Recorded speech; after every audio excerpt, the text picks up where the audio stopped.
Le deuxième péché capital à considérer, c'est la luxure. Généralement parlant, la luxure, c'est un attachement immodéré à, au plaisir au pluriel, à l'exception d'un plaisir, le plaisir lié au manger et au boire. En ce qui concerne ce plaisir, eh bien, le péché correspondant, c'est la gourmandise. Et c'est pour une raison spécifique que je spécifierai hein, lorsque j'en parlerai. Voilà. Donc la luxure, mais bon, c'est un attachement, c'est un goût immodéré au plaisir, mais le plus souvent, lorsqu'on parle luxure, ce qui vient en tête, et c'est ce dont on parle en général, c'est voilà, c'est le sexe, hein.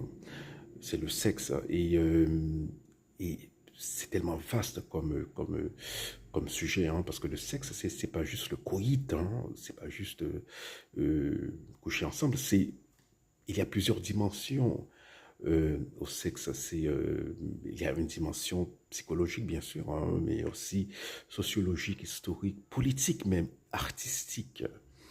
Mais donc, pour faire bref, la luxure, c'est le péché qui consiste à considérer l'autre personne, du point de vue sexuel, comme un objet pour son propre plaisir à soi, et d'oublier que cette personne, c'est aussi voilà, une fin. Hein, c'est une manière kantienne de parler. Kant parlait de cette manière. Donc, c'est pour dire que, voilà, c'est qu'on oublie entre-temps que la personne a aussi une dignité. Hein.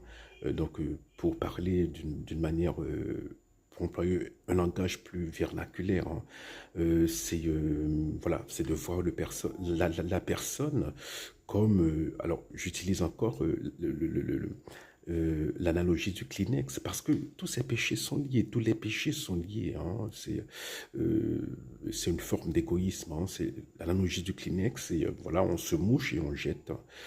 Voilà, la luxure, c'est c'est de se focaliser sur son plaisir à soi et d'oublier le statut de créature de Dieu de l'autre personne, qu'on ne peut pas s'en servir pour prendre son petit plaisir comme ça et oublier le reste.